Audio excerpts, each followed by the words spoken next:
Welcome back to my channel!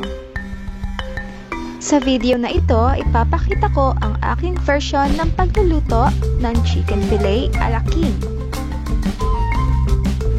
Bago tayo magsimula, huwag kalimutang mag-subscribe at i-click ang notification bell para lagi kang updated sa mga susunod na video.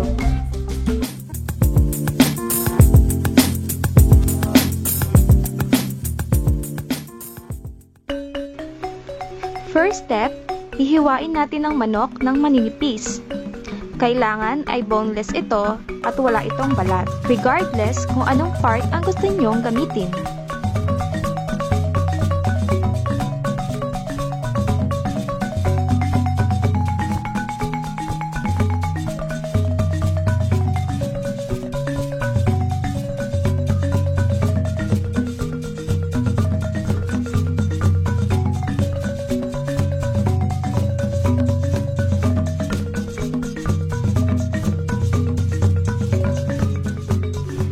Ngayon ay titimplahan natin ito. Kailangan natin ng ground black pepper, salt, paprika, liquid seasoning, 1 whole egg, 4 cloves garlic mince,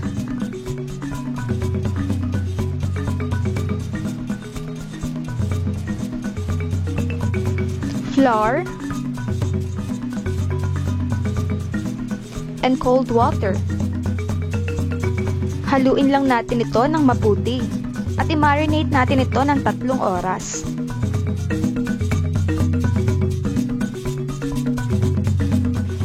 Sa paggawa ng sauce, maglagay tayo ng oil o mas mainam kung butter ang gagamitin. Next ay ang flour.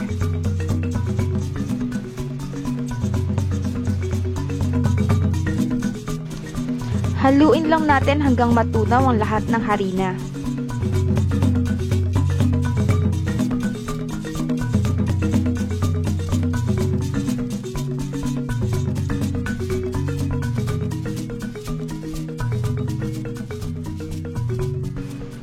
Next, kailangan natin ng garlic.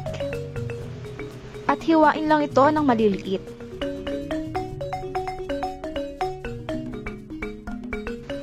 Ngayon, igigisa natin ang bawang. Huwag nating hayaang masunog ito dahil maaaring mag-cause ito ng pag-iiba ng lasa ng sauce.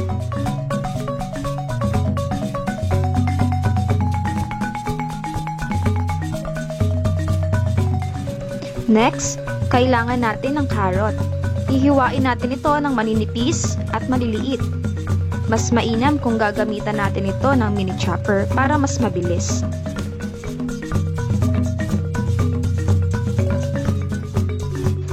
Next ay ang sibuyas. Ang hiwa nito ay kagaya din ng hiwa ng sa carrot.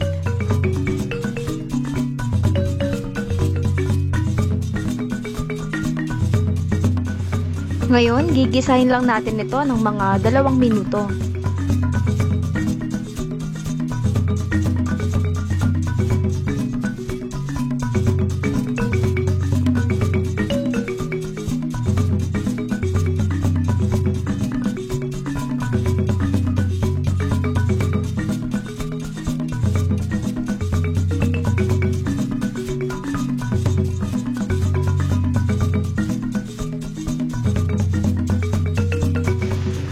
Next, maglalagay tayo ng parsley leaves.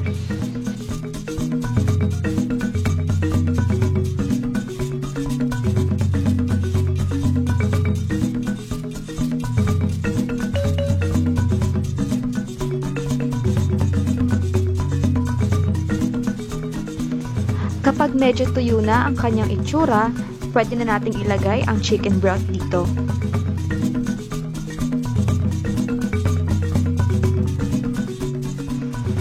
Ngayon, ilalagay na natin ang chicken broth.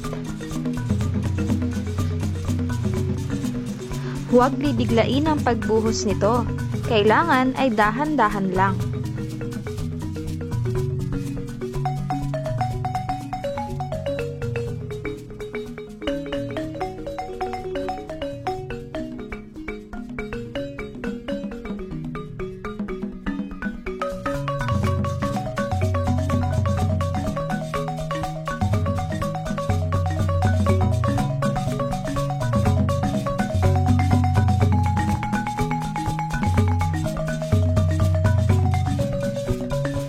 Sunod na ilalagay ay ang milk. Maaaring fresh milk or evaporated ang gamitin natin.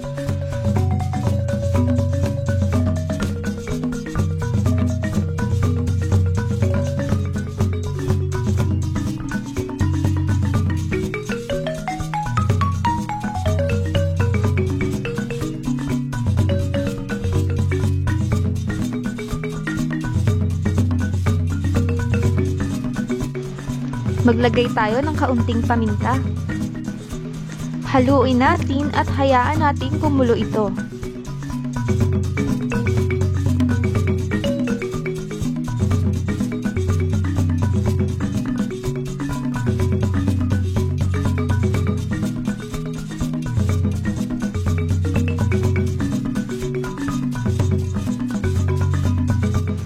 Ngayon, maaari na natin ilagay ang cheese.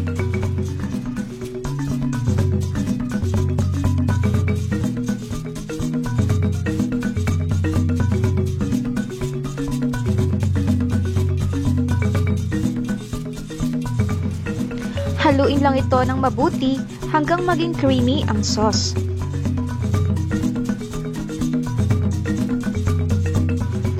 Huwag lang natin tigilan ito sa paghalo hanggang matunaw ang lahat ng cheese.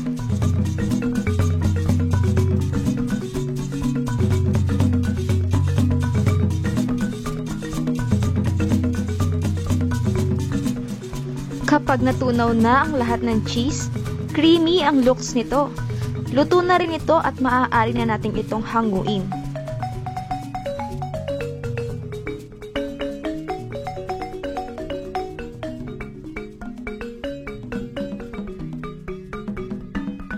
Ngayon, prepare naman natin ang ating mixture para sa ating chicken. Kailangan lang natin ng flour at cornstarch sa isang plato. At haluin lang ito ng mabuti hanggang mag-combine ito. Ilagay natin ang chicken sa mixture. Make sure lang na nakakover ito ng buo bago ilipat sa empty plate.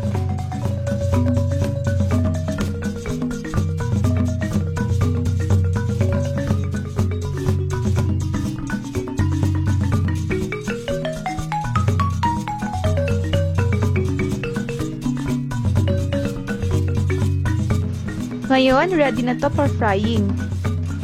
Prepare lang natin ang ating pan in low heat para hindi masunog ang ating chicken. Hintayin lang natin itong mag-golden brown bago natin ito baliktarin.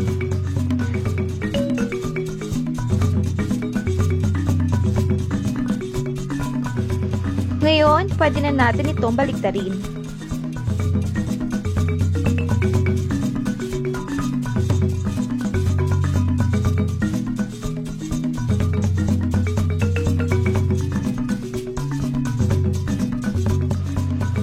Ngayon, luto na ang ating chicken at maaari na natin itong hanguin.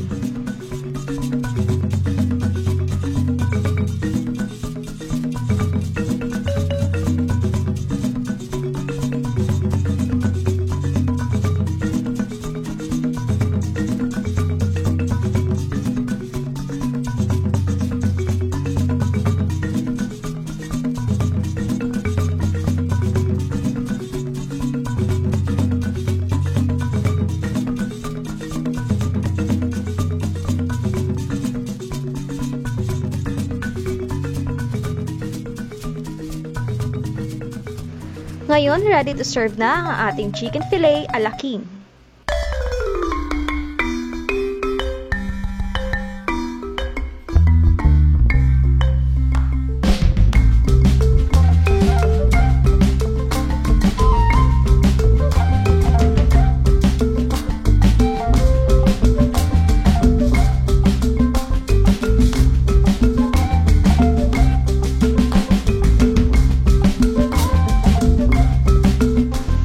Ngayon, ito na ang aking chicken fillet a la king.